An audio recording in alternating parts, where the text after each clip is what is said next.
हो सकता हो उसकी माँ ने गहने बेचे हों उसकी किताब खरीदने के लिए, हो सकता हो पिता ने नए कपड़े नहीं खरीदे हों। एक पूरा घर था जो लड़ रहा था कि हम किसी तरह से इस बच्चे को डॉक्टर बनाएंगे। फिर उसे पता चलता है कि उसके बगल में जो बच्चा बैठा था उसके पास तो पूरा पेपर था। क्यों? क्योंकि बगल वाले बच्चे के पिताजी अमीर थे, पेपर खरीद लाए थे, करोड़ रुपए दे दिया। ये समझ में नहीं आता इन्हें पेपर कराने के लिए दिया गया या लीक कराने के लिए। एनटीए को दिया गया, नेशनल टेस्टिंग एजेंसी, उसका नाम होना चाहिए नेवर ट्रस्टेबल एजेंसी। 10 रुपए का बच्चों का जो डाइपर और पैम्पर्स आता है ना, हगीज उन सब का, वो लीक नहीं होता, इनका पेपर लीक हो जाता है। बहुत दुखद है। मैं इसको इस तरह से देखता हूँ कि इतने सारे बच्चे थे, 23 लाख बच्चे थे जो इस साल नीट का एग्जाम देने वाले थे, जो अपनी 11वीं कक्षा से 12वीं कक्षा तक 2 साल तक, और बहुत सारे बच्चे ड्रॉप करके 3 साल 4 साल 5 साल अपना इस एग्जाम को देते हैं और उनके पूरे परिवार देते हैं। तो 1 करोड़ लोग हैं जो आज नाखुश हैं, जो दुखी हैं। वो बच्चे ने पिछले 2-3 साल ना कोई फंक्शन अटेंड किया है, ना कोई पार्टी गया है, ना कोई मौज मस्ती की है। हो सकता हो उसकी माँ ने गहने बेचे हों उसकी किताब खरीदने के लिए, हो सकता हो पिता ने नए कपड़े नहीं खरीदे हों। एक पूरा घर था जो लड़ रहा था कि हम किसी तरह से इस बच्चे को डॉक्टर बनाएंगे। और अचानक से क्या होता है कि वो बच्चा पेपर देने जाता है, खुश होकर आता है, बोलता है मेरे 600 नंबर आ रहे हैं 720 में से, मैं सरकारी कॉलेज मिल जाएगा। फिर उसे पता चलता है कि उसके बगल में जो बच्चा बैठा था उसके पास तो पूरा पेपर था। क्यों? क्योंकि बगल वाले बच्चे के पिताजी अमीर थे, पेपर खरीद लाए थे, करोड़ रुपए दे दिया, 1 करोड़ 2 करोड़ पेपर लेके आ गए और पूरा पेपर उससे सही सॉल्व कर दिया। तो बच्चों का पूरे सिस्टम से भरोसा उठता है जब ऐसी चीजें होती हैं। वो भी तब जब एनटीए इसके 3 दिन पहले 4 दिन पहले एक स्टेटमेंट जारी करता है अपने ट्विटर पे, और एनटीए लिखता है कि ये कोई स्कूल का एग्जाम नहीं है, ये नेशनल लेवल का एग्जाम है, आप चैन से सो, हम एग्जाम संभाल लेंगे, फुल प्रूफ सिस्टम है। कहते हैं स्कूल का एग्जाम नहीं है। भाई इससे अच्छा तो स्कूल का एग्जाम होता है। मैंने नहीं सुना स्कूल के पेपर लीक हो रहे हो कम से कम।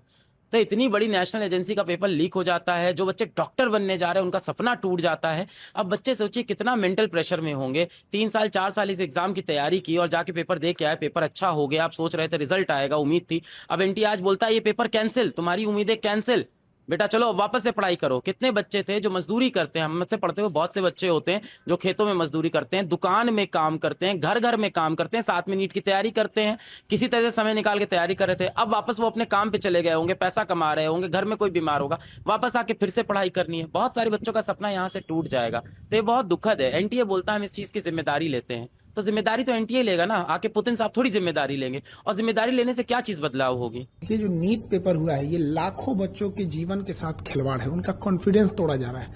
और सबसे दुर्भाग्यवश क्या है बात पता है, 2 साल पहले 2024 में भी सेम घटनाएं हुई थी। सीबीआई इंक्वायरी हुई, कुछ नतीजा नहीं निकला, जिसका ये मनोबल बढ़ गया। फिर इस बार किया उन्होंने, लाखों बच्चों का भविष्य खराब होता है इससे, और कॉन्फिडेंस खराब हुआ अलग। और आपको सबसे अद्भुत बात क्या लगेगी, इसकी जानकारी किसी एजेंसी ने नहीं दिया, बल्कि इसकी जानकारी सबसे पहले बच्चों ने सरकार के पास पहुंचाई कि हमारा पेपर लीक हो गया, देखिए यहाँ पर। गवर्नमेंट की जो एजेंसी है उन्हें ये पता चलना चाहिए यहाँ पे। तो हमने जो एजेंसी को दे रखा है ये पेपर लीक, ये एग्जाम कराने के लिए, ये समझ में नहीं आता इन्हें पेपर कराने के लिए दिया गया या लीक कराने के लिए। एनटीए को दिया गया, नेशनल टेस्टिंग एजेंसी, उसका नाम होना चाहिए नेवर ट्रस्टेबल एजेंसी।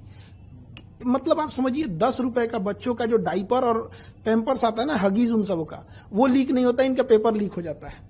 इतना घटिया इन लोग की व्यवस्था है। और इसकी जांच किसको देंगे? सीबीआई को। सीबीआई कब कौन से नतीजे पे बढ़िया से उतरेगी काम से, कहां जाएगा बच्चों का, ये हम बता रहे हैं। अगर ये सीबीआई को गया ना, बच्चों का एमबीबीएस कंप्लीट होगा, तब तक इनकी जांच चलती रहेगी।